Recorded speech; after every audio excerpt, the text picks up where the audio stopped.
ਪੁੱਤਰਾ 2 ਦਿਨ ਹੋ ਗਏ ਨੇ ਮੈਂ ਭੁੱਖਾ ਵਾਂ, ਰੋਟੀ ਨਹੀਂ ਖਾਧੀ। ਯਾ ਬਾਬਾ ਖਾਇਆ ਜਾ ਕੇ ਮੈਨੂੰ ਕੀ ਆਨਾ ਹੈ? ਜੇ ਮੈਂ ਰੋਟੀ ਖਾਣ ਜੋਗਾ ਹੁੰਦਾ ਮੈਂ ਤੇਰੇ ਕੋਲ ਹੀ ਆਉਂਦਾ। ਉਹ ਕੁਝ ਦੇ ਮੈਨੂੰ, ਮੈਂ ਰੋਟੀ ਖਾਵਾਂ।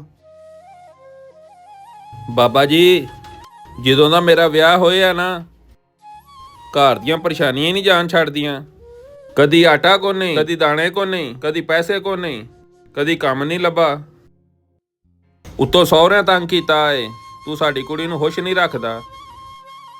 ਉਹ ਪੁੱਤਰਾ ਤੈਨੂੰ ਮੈਂ ਰੋਟੀ ਦਾ ਕਿਹਾ ਵੇ, ਤੂੰ ਮੈਨੂੰ ਆਪਣੀ ਕਹਾਣੀ ਸੁਣਾਉਣ ਲੱਗ ਪਿਆ। ਮੈਨੂੰ ਤਾਂ ਲੱਗਦਾ ਮੈਂ 2 ਦਿਨ ਦਾ ਭੁੱਖਾ ਵਾਂ, ਤੈਨੂੰ 3-4 ਦਿਨ ਹੋ ਗਏ ਨੇ ਭੁੱਖੇ ਨੂੰ।